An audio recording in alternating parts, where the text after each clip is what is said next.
11वी राज्यशास्त्र विभाग पहिला राजकीय संकल्पना. आपण आपले कुटुंब, समाज, प्रदेश, देश इत्यादींबाबत बोलत असतो. त्यातील काही सामाजिक तर काही राजकीय स्वरूपाच्या संस्था आहेत. राजकीय संस्था या शासनाशी संबंधित असतात. त्यात संसद, मंत्रिमंडळ, न्यायमंडळ इत्यादींचा समावेश होतो. आपण एका देशाचे नागरिक म्हणून आपल्याला काही हक्क असतात आणि आपली काही कर्तव्ये देखील असतात. ती संविधानात आणि कायद्यात नमूद केलेली असतात. आपण हे नियम पाळणे अपेक्षित असते. एखाद्या परदेशी व्यक्तीला देखील तो ज्या देशात राहतो तेथील नियम पाळावे लागतात. एक नागरिक म्हणून आपण काही प्रश्नांना सामोरे जात असतो. मी राज्यांच्या नियमांचे पालन का करावे? वैयक्तिक स्वातंत्र्याच्या कोणत्या मर्यादा असतात? मला न्याय कुठे मिळू शकतो? अनेक विचारवंतांनी यांसारख्या प्रश्नांची उत्तरे देण्याचा प्रयत्न केला आहे. व्यक्ती आणि राज्यसंस्था यांच्यातील संबंध समजून घेण्याचा त्यांनी प्रयत्न केला आहे. समाजात आणि राज्यसंस्थेत व्यक्तीचे कार्य काय असावे हे समजण्यासाठी विचारवंतांनी आपले विचार मांडले आहेत.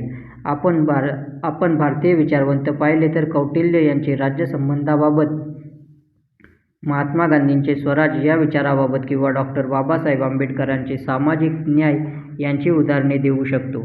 तसेच पाश्चिमात्य विचारवंतांमुळे नागरिकत्वाबाबत अरिस्टॉटल, लॉक यांचा हक्कांबाबतचा सिद्धांत, स्वातंत्र्याबाबतचे मिलचे विचार, कम्युनिझमबाबत मार्क्स यांची मांडणी किंवा जॉन रॉल्स यांचे न्यायाच्या सिद्धांतावरील विश्लेषण ही उदाहरणे घेता येतील.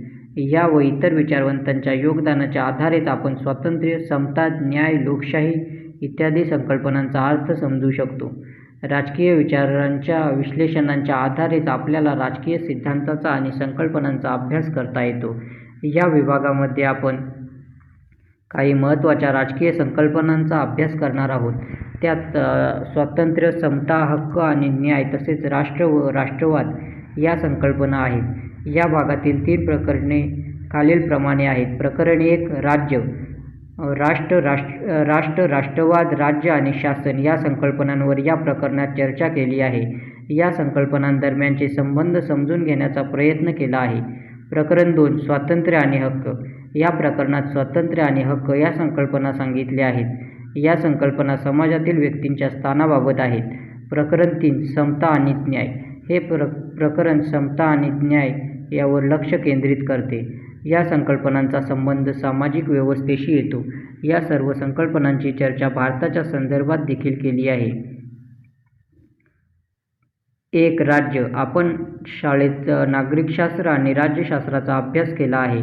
नागरिकशास्त्राचा रोख हा नागरिकांवर होतो तर राज्यशास्त्राचा राज्य, सरकार आणि प्रशासन इत्यादींवर होतो. या प्रकरणात आपण राज्यशास्त्राच्या काही मूलभूत संकल्पना अभ्यास करणार आहोत. या संकल्पना म्हणजे राष्ट्र, राष्ट्रवाद, राज्य आणि शासनसंस्था. खालील वाक्य वाचा. 1 माझा एक मित्र पंजाबी तर दुसरा मणिपुरी आहे. 2 माझे 2 वर्गबंधू इराणी आहेत. 3 आम्ही रोज राष्ट्रगीत म्हणतो. मला आमच्या राष्ट्रगीताचा अभिमान आहे. 4 मला शासकीय कार्यालयात जाऊन माझा जन्मदाखला घ्यायचा आहे. वरील प्रत्येक वाक्य कोणत्या तरी निश्चित घटकाशी संबंधित आहे. पहिले वाक्य त्या व्यक्तीची ओळख सांगते. ही ओळख म्हणजे एखादी व्यक्ती ही पंजाबी, तमिळ, मराठी, तेलुगू इत्यादी असल्याची ओळख आहे. ही त्या व्यक्तीची प्रादेशिक पातळीवरची ओळख आहे. दुसरे वाक्य ती व्यक्ती कोणत्या देशाची आहे हे दाखवते. ती व्यक्ती इराणी, श्रीलंकन, अमेरिकन इत्यादी असू शकते. त्या व्यक्तीचे ते राष्ट्रीयत्व असते. राष्ट्रगीताबाबतचे वाक्य हे त्या राज्याच्या संदर्भातील आहे. आपल्याला राष्ट्रगीताबाबत अभिमान आहे हे राष्ट्रवादाच्या भावनेचे प्रतीक आहे. जन्माचा दाखला घेणे ही शासनसंस्थेच्या संदर्भातील बाब आहे. या सर्व संकल्पनांचा आपण या प्रकरणात अभ्यास करणार आहोत.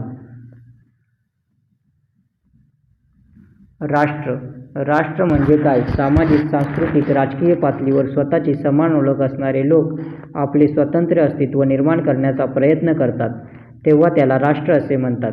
सांस्कृतिक, वार्षिक, धार्मिक, भाषिक, ऐतिहासिक इत्यादी पातळींवर इथे एक भावनिक एकात्मतेची जाणीव असते.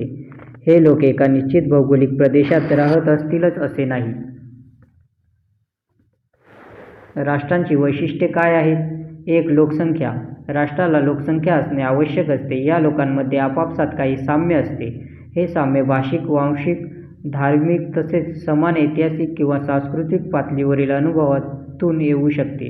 या वांशिक, ऐतिहासिक आणि सांस्कृतिक ऐक्याच्या दृष्टिकोनातून आपण एक राष्ट्र आहोत हा समज निर्माण होतो.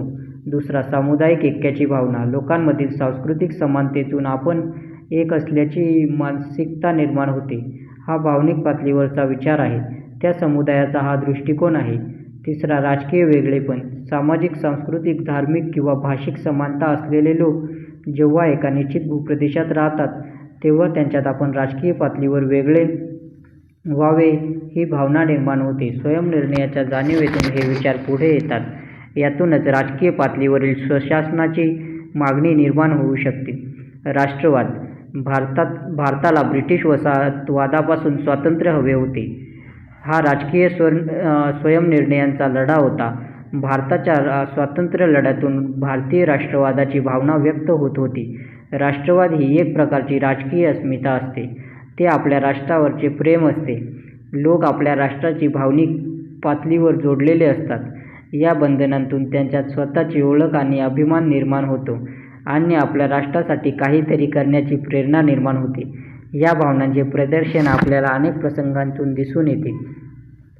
उदाहरणार्थ, आपल्या राष्ट्राच्या क्रिकेट टीमचा जयजयकार करताना, राष्ट्रगीताच्या वेळी उभे राहताना किंवा युद्धादरम्यान आपल्या सेनादलाला पाठिंबा देताना. राष्ट्रवाद हा लोकांना देशांशी राजकीय पातळीवर एकनिष्ठ करणारी शक्ती आहे. राष्ट्रवादाची काही वैशिष्ट्ये.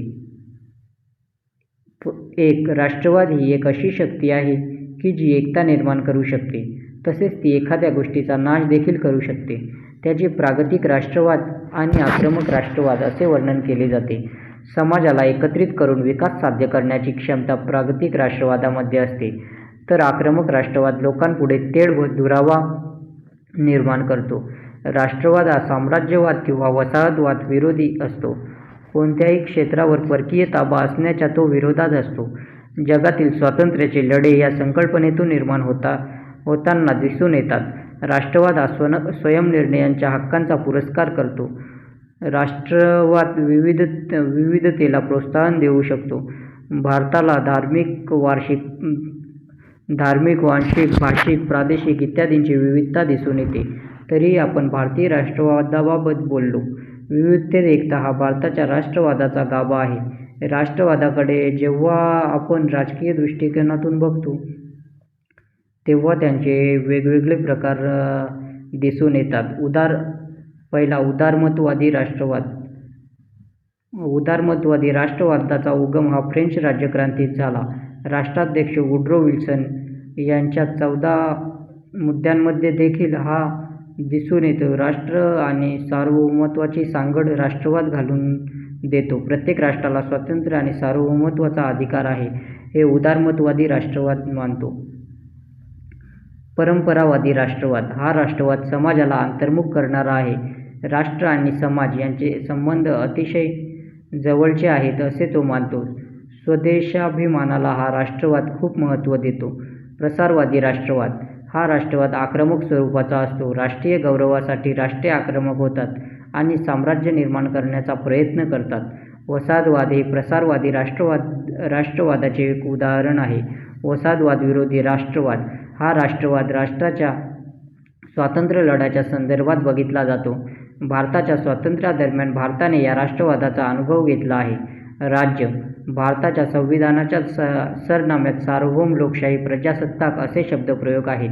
इथे सार्वभौमत्व म्हणजे राष्ट्राला स्वतंत्रपणे निर्णय घेण्याचा अधिकार आहे, हे अभिप्रेत आहे. म्हणजेच हे राष्ट्र कोणत्याही इतर राष्ट्रांवर निर्णय घेण्याबाबत अवलंबून नाही.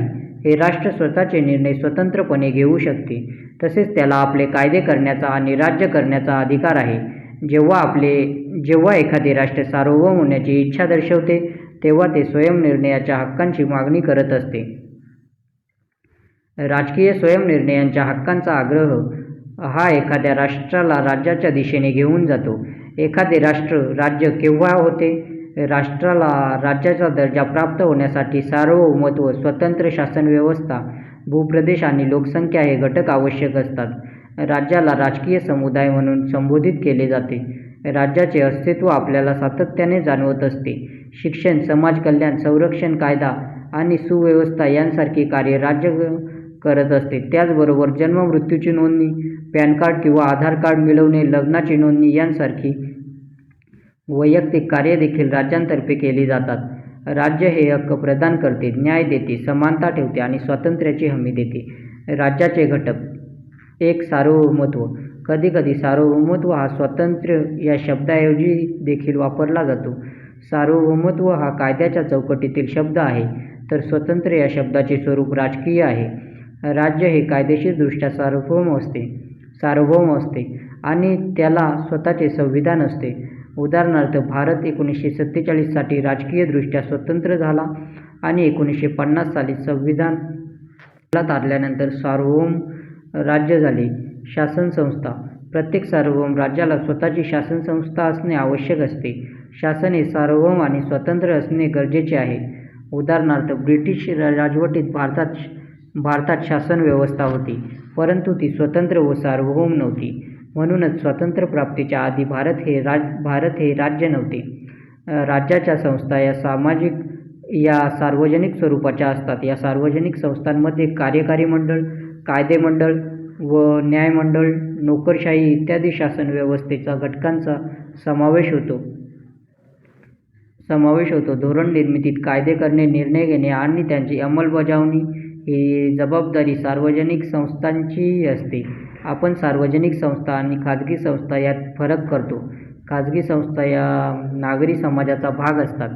उदाहरणार्थ, खाजगी व्यवसाय मंडळ इत्यादी. त्यात सार्वजनिक संस्थांचा राज्यांच्या नावे कार्य करण्याची अधिमान्यता असते.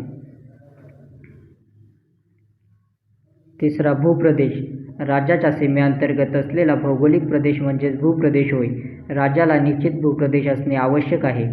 ज्या भूप्रदेशावर राज्याला शासन करण्याचा अधिकार आहे त्याला त्याचे अधिकार क्षेत्र म्हणतात. अधिकार क्षेत्राबाबत राज्याला निर्णय घेण्याचा कायदेशीर अधिकार असतो. 4. लोकसंख्या. राज्याच्या अस्तित्वासाठी लोक आवश्यक असतात. लोकांमध्ये कोणत्याही प्रकारची विविधता असू शकते. ती भाषिक, धार्मिक, सांस्कृतिक, वांशिक इत्यादी स्वरूपाची असू शकते. म्हणजे एखाद्या राज्यात अनेक राष्ट्रांचा समावेश असू शकतो. उदाहरणार्थ, सोव्हिएत रशियात अनेक राष्ट्रीय लोकांचा समावेश असतो. उदाहरणार्थ, रशियन, लिथुआनियन, लाटव्हियन, इस्टोनियन, युक्रेनियन इत्यादी. तसेच युनायटेड किंगडममध्ये इंग्लंड, स्कॉटलंड, वेल्स आणि इतर आयर्लंड या राष्ट्रांचा समावेश होतो. राज्य आणि शासन संस्था. आपण साधारणतः राज्य आणि सरकार या शब्दांचा प्रयोग करताना त्यातील फरक लक्षात घेतोच असे नाही. या दोन्ही वेगवेगळ्या संकल्पना आहेत. सर्वसामान्य जनतेच्या गरजा भागवण्यासाठी निर्माण केलेल्या राजकीय संस्था म्हणजे राज्य होय. राज्याचा जो काही संकल्प आहे त्याला आकार देणे, तो व्यक्त करणे आणि तो प्रत्यक्षात आणण्याचे कार्य त्या राज्याचा प्रतिनिधी म्हणून शासन करत असते. शासन संस्था हा राज्याचा एक मुख्य घटक आहे. त्याचे मुख्य स्वरूपे प्रशासकीय असते. कायदा आणि सुव्यवस्था राखणे, जनकल्याण इत्यादी राज्याची महत्त्वाची कार्ये असतात. ही कार्ये शासनामार्फत केली जातात. शासन संस्थांचे तीन अंग असतात: कार्यकारी मंडळ, कायदेमंडळ आणि न्यायमंडळ. शासन संस्था या संकल्पनेबाबत अधिक विस्तृत माहिती या पुस्तकाच्या 2ऱ्या भागात दिली आहे. राज्य आणि शासन संस्था यांच्यातील काही फरक. राज्य, शासन संस्था. राज्य ही अमूर्त स्वरूपाची संकल्पना आहे. शासन संस्था मूर्त स्वरूपाची आहे. शासन संस्थेपेक्षा राज्यामध्ये शासन संस्थेपेक्षा राज्याचे स्वरूप अधिक व्यापक आहे. त्यात सर्व सार्वजनिक संस्था तसेच समाजातील सर्वांचीच नागरिक म्हणून समावेश होतो. शासन संस्था हा राज्यांचा एक भाग आहे. राज्य हे कायमस्वरूपी आहे. शासन संस्था निश्चित कालावधीसाठी असते. शासन व्यवस्थेतही बदल होऊ शकतो. सरकार बदलू शकते. राज्य हे व्यक्तिनिरपेक्ष असते. ते राजकीयदृष्ट्या तटस्थ असते. शासन संस्था विचारप्रणालीवर आधारित अजेंडा असतो. त्यानुसार त्यांना धोरणांची अंमलबजावणी करायची असते. राज्य हे सार्वभौम असते. शासनाला राज्याकडून अधिकार प्राप्त होतात. राज्यांच्या अधिकाराची प्रत्यक्ष अंमलबजावणी शासन संस्था करते. आपण या प्रकरणात राष्ट्र, राष्ट्रवाद, राज्य आणि शासन संस्था या संकल्पनांचा अभ्यास केला. पुढील 2 प्रकरणात आपण स्वातंत्र्य, हक्क, समानता आणि न्याय या संकल्पनांचा अभ्यास करणार आहोत. या संकल्पना राज्यांच्या कार्याशी निगडीत आहेत.